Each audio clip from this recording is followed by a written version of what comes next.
Today I'm gonna go over why you should be wearing a helmet. We're also gonna be enjoying some man-made powder today. We're gonna enjoy some of that. Anyways, we're gonna talk about why you should get a helmet. This is my new gyro MIPS helmet, MIPS. I don't remember what MIPS stand for, but it's a special safety protection in the helmet. If you heard in the last video, I lost my old helmet. I don't know what happened to it. So I just got a new one, and so far it's working out. Thought it was gonna be a little big at first, and the MIPS technology felt kind of weird. It's just like the helmet's like 2 different layers, but so far I'm liking it. So I had a bunch of POV footage up on top, so it should work okay. We're gonna enjoy the rest of today and keep riding. All right, first on with the new helmet. Here we go. It is cold out here.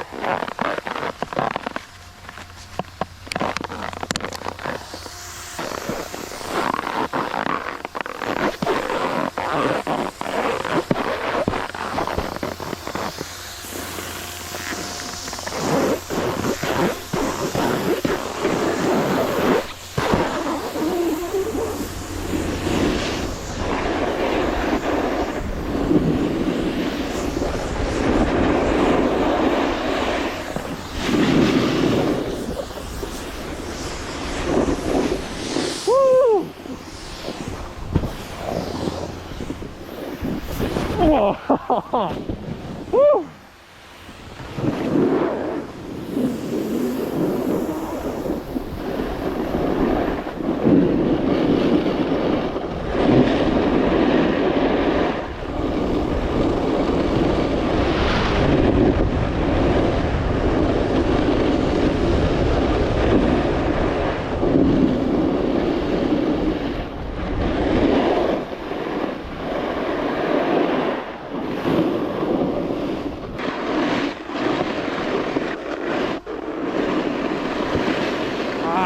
Goggles have a fog.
Oh, we got some sick POW laps in. Not true POW, but you know, good enough.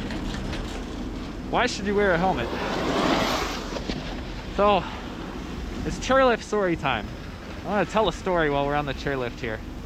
When I was at school, 2.5 years ago, I helped found, sorry if you can't hear me very well. It's cold, I'm not taking this off.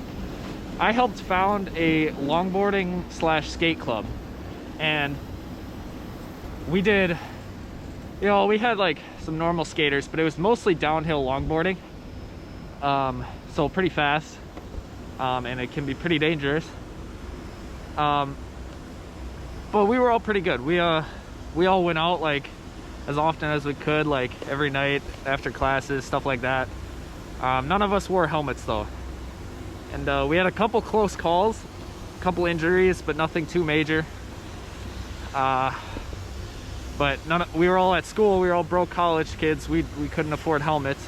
So towards the end of the semester, I believe it was right before or right after Thanksgiving. I can never remember. We were going up to the top of this hill that we always do. This hill's about half a mile long.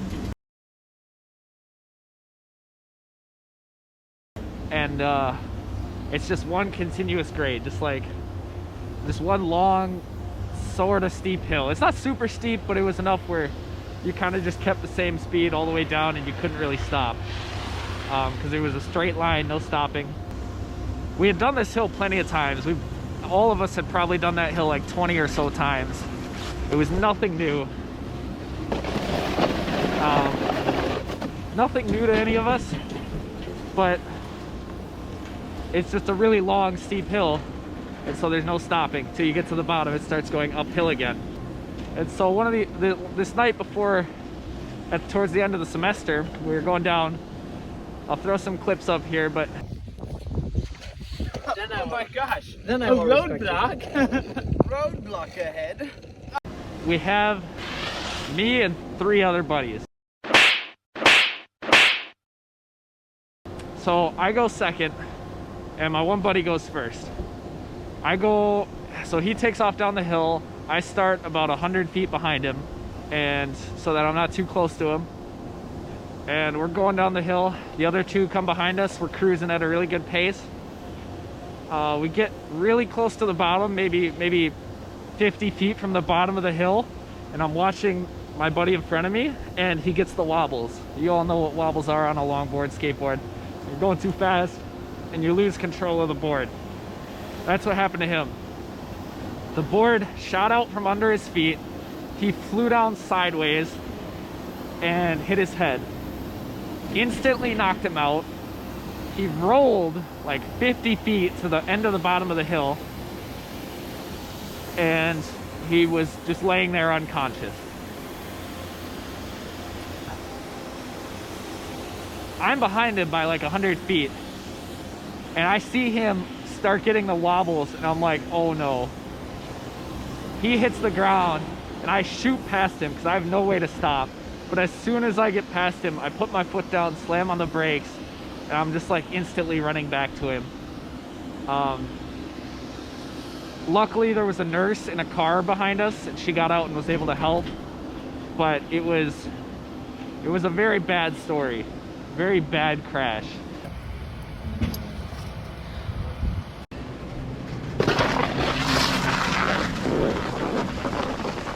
My buddy ended up being knocked out for 2 weeks. He was in a coma for 2 weeks because he wasn't wearing a helmet. If he was wearing a helmet, he probably would have been okay. Just some road rash. But he had to get airdropped to the hospital because we were in the middle of nowhere. And he got taken to the local hospital, and then he had to get airdropped to the major hospital nearby. But if he had been wearing his helmet, he probably would have been fine. So I witnessed that whole event 100 feet behind where it happened. I didn't have it filmed, so that's probably a good thing. But he's okay now, I should say. He's doing better. He's riding again. He's all good. But to anyone not wanting to wear a helmet, like after that, I instantly, when I got home, I bought a helmet immediately for longboarding, and I already had one for snowboarding.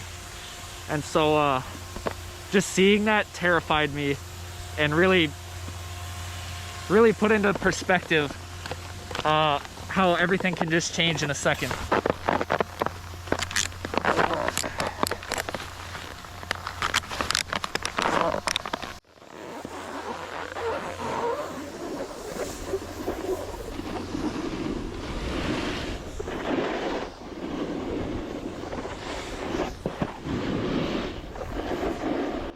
Alright guys, this is Future Tim here. While editing this video, I just thought I'd clear some things up. So I just want to say that my buddy is fine. He is okay now. He's alive and kicking. Even if you think you're a good enough rider in any sport to not be wearing a helmet, I just highly encourage you to do so. And obviously I can't make you wear a helmet. You do whatever you want. But there are so many things that could happen with head injuries, and I would hate for that to happen to any of you guys or anyone watching this video. So if you do an action sport, I highly recommend wearing a helmet and protecting yourself where you can. If you're not going to wear any other protection, just wear a helmet. I will wear a helmet in every sport I do now, and I hope you do too. If you have any other questions, leave them down in the comments below. I'm happy to answer them. Thank you guys again so much for watching, and we'll see you in the next video.